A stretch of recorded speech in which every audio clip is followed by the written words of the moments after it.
Si hablamos de psicología y psicoanálisis, seguramente la primera figura representativa que se nos venga a la mente sea la figura de Sigmund Freud. Sigmund Freud, quien fuera considerado el padre del psicoanálisis. Pero metámonos un poco en tiempo. Su vida es concebida en este mundo a partir de 1856 y la misma se prolongó hasta 1939. Pero, ¿qué sucedía previo a Freud? Previo a Freud, cada vez que alguna persona tenía alguna afección nerviosa, lo que hacía la psiquiatría de aquel entonces era desde un carácter observable. Observaba y diagnosticaba. El paciente no tenía la palabra. Por eso, cuando surge el psicoanálisis, hay un cambio de paradigma en lo que sería la clínica. Clínicas que previo a Freud también eran de un carácter sincrónico. ¿Qué quiere decir esto? Que solamente se tenían en cuenta el aquí y el ahora de lo que le estaba sucediendo al paciente. Luego aparece la clínica diacrónica o filmográfica, donde se empieza a tener en cuenta el historial clínico del paciente. Es así como, nos vamos desarrollando y vamos mejorando o encontrando nuevos métodos terapéuticos como el del psicoanálisis, donde se tiene en cuenta ya no solamente el aquí y ahora, no solamente el antecedente o el historial clínico, sino también ahora se va a tener en cuenta esa caja negra, ese inconsciente.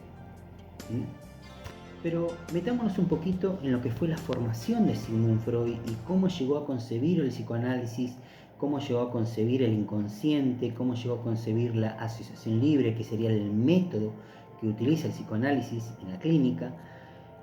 La asociación libre hace referencia a que uno como paciente, si un psicólogo, tiene que manifestar lo primero que se le venga a la mente.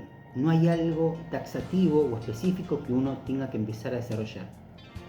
Uno manifiesta lo primero que se le venga a la mente. Ese es el método de la asociación libre y del psicoanálisis. Pero Sigmund Freud no concibió de primera instancia este método. Tampoco es que tuvo una formación analítica previa, todo lo contrario. Sigmund Freud en primera instancia estudiaba el sistema nervioso. De hecho, llegó a ser médico neurólogo, con lo cual hay algo muy interesante. Él tenía una formación desde un carácter totalmente positivista. El término positivista tiene que ver con que todo tiene que estar basado en una experiencia. De hecho, cualquier disciplina, para ser considerada ciencia, debe cumplir con ciertos requisitos, como que sea medible, observable, cuantificable. Con lo cual surge la paradoja, cómo es que la figura de Sigmund Freud va a descubrir la nueva noción de subjetividad, va a abordar las personas que padezcan histeria, las personas neuróticas, cómo es que Sigmund Freud va a generar este vuelco radical en su manera de abordar los pacientes. Bueno, habíamos señalado que en la actualidad el psicoanálisis trabaja con el método de la asociación libre, pero este no fue el único método, ya que el primero de todos los métodos que practicó Sigmund Freud fue el método de la hipnosis. ¿En qué constaba? Que una paciente venía, se recostaba y en estado de somnolencia manifestaba todo lo que le sucedía. Pero ¿cuál era el inconveniente o el déficit que tenía este método? Es que en estado de vigilia no recordaba todo aquello que había manifestado, con lo cual no había una cura. El segundo método es el método catártico, método que desempeñó también Sigmund Freud junto a su colega Charcot. ¿Y en qué consistía esta segunda técnica psicoterapéutica? Bueno, básicamente había un gran auditorio, estaba la paciente que tenía histeria, estaban los psicoanalistas y además había un gran grupo de estudiantes observando y tomando nota. La paciente que padecía de histeria, que tenía diversas patologías, debía evocar aquel trauma. Precisamente lo que se intentaba era purgar de aquellos malestares patógenos.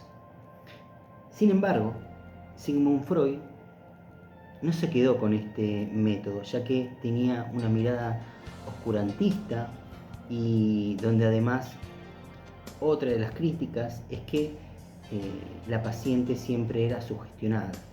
Por otra parte, además también va a desestimar los diferentes métodos que implementó en la clínica y que vio que no eran fructíferos.